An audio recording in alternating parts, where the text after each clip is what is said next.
Hi you guys, I'm just making my daily video. Just come back to the salon, as you could tell with all the plants. I'm here. Anyways, I know I've been making a few videos and I'm trying to do something different for this 53-year-old. That's weird, but whatever.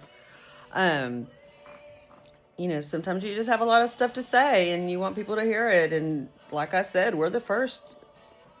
I can do that because we're the first generation to be able to do this. Craziness, I know.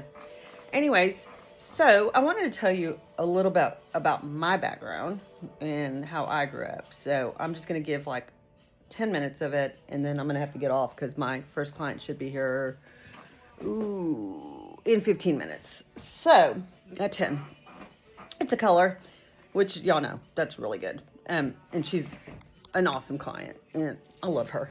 But anyways, so what I was going to tell y'all is Texas little old me over here.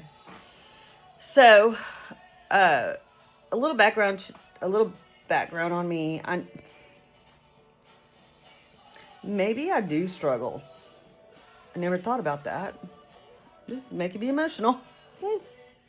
Anyways, thinking about it makes me a little emotional. But anyways, so you know, you never know when you know, what family God's going to put you in, right? We all have different backgrounds, and we don't get to choose our mom and dad, or I'd have picked millionaires.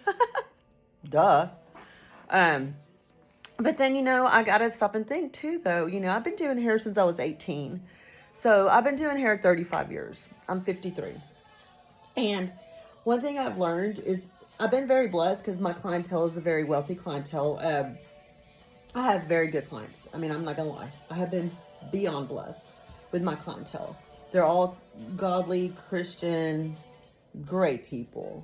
But because I have done their hair for so long, I have seen so much trauma in their lives. You know, 35 years of being in someone's life is a long time. And when you're a hairdresser, you bond with your clients, and everything they go through, you go through kind of a little bit of it. You know, you feel it. You feel the hate. You feel the pain. They become like family members to you. You love them, and I mean, literally love them. Like, you literally go home after that many years of doing their hair.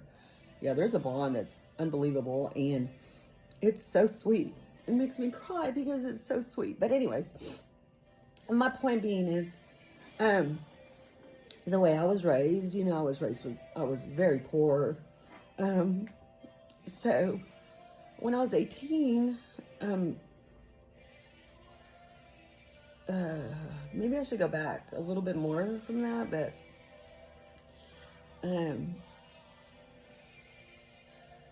I started getting paid to do hair when I was in 7th grade, okay? So that was my livelihood. I mean, I used to pull people's hair through a cat for $5. I mean, I had no money. We were so poor. I would do a little backpack. Oh, no, I'm talking. Here, come here. Oh. My friend just came to say hi to me. Say hi to Yvonne. How you doing? Yvonne's like the best little massage therapist in Wichita Falls. You can't even get in with this girl, okay? She's amazing. She's my neighbor, and she is a blessing. With the sweetest, cutest family, and she is a very spiritual person, and she's very smart. So I think I'm going to have her on here one day to do a video about some tips that she can give you for your health. What do you think, Yvonne? I will. You will? Yeah, I will. Okay. Thank you, my friend. You're welcome. Keep going. Anyway, so, and that was one of my besties, Yvonne. She's a massage therapist. She's right across the hall from me. And her and I have a lot of mutual clients, and they're very spoiled. They get massages and get a haircut. Get massages, come get their hair done. You know, what a great combo, right? I mean, I couldn't have asked for a better neighbor, to tell y'all the truth. And she's very health conscious, and she's very smart with her, like, natural remedies. So I feel like she's like a doctor, kind of. I mean, I don't know. She seems to be doing a lot of healing, or you know, whatever, with her hands. So she's been blessed with those hands of hers. So anyways, so because I was so poor, there was this house like 2 blocks from my house, and there was a I'm full-blooded Hispanic. I speak fluent Spanish. And there was a house of like 4 Mexicans that were living there. They were from Mexico. They didn't speak English, and I spoke Spanish. And I had my little bag, and they couldn't go get haircuts. So I'd go to their house. I mean, what 7th grader goes into a house with 4 Mexicans that are from Mexico, which I'm not prejudiced because they're my kin. I mean, they're all Mexicans, so, you know, whatever. Mexicans are Mexicans from wherever borders you're at. We're all the same, kind of, sort of, different in our own ways, but, you know, culturally, kind of the same. Anyway, so I'll take my little bag with and I had my little scissors, and I was in 7th grade, and I had like a makeup cape that I made up. I couldn't even buy a cape. I was so poor. And I would, go to their house, and they would all pay me $5 each, and I'd cut their hair. Well, you're looking at the early 80s, because, you know, I went to beach school in 89. Yeah, so you're looking at, you know, way early 80s, or maybe 70, early 80s. So it was a whole different time then. You know, people were not as evil as they are now. So I used to go into their house and do their hair.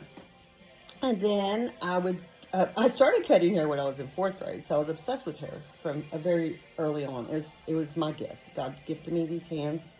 And I'm very artistic, so it just came so natural to me. It still does. I mean, you know, I know some hairdressers get tired of the profession, but because it is my gift that God gave me, and I love it every second, even 35 years into it. I mean, every second, I love it with all my heart.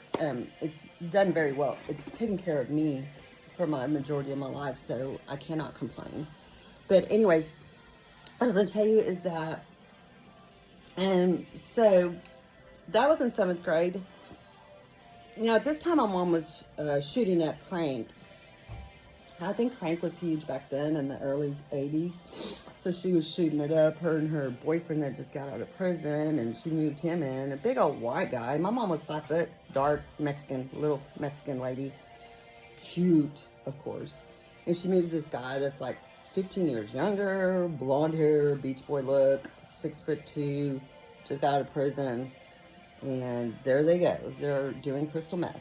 And that was me in 7th grade. So my mom started shooting up. And so it was nothing for her to be gone for days at a time, or for her to come home with like track marks up her arms. And, you know, I didn't realize how I mean, I've gone through a lot of counseling, but it just makes my heart break for a bunch of kids that have to deal with that kind of stuff. It's just a sad life, okay? Anyway, so she was shooting up and all that and whatever. And every summer she would send us away to Westlake, Texas, which is a tip of Texas. So I was able to go there and spend 3 months with my grandma and my family and get treated well, and got to eat good because we had food there. Unlike my house, we had no food. It was ham, cheese, cereal, milk. That was it. That's all we had in our house. That's it. That's all we had. So I guess I'll go into what happened to my dad in my next video. So I gotta go. My next client's come in. I will catch up with y'all and tell you what happened to my daddy, which is the saddest story of my life. So I don't know what I'm going to tell that story to y'all. It's a pretty sad one. So anyways, adios. Mwah. Have a good day.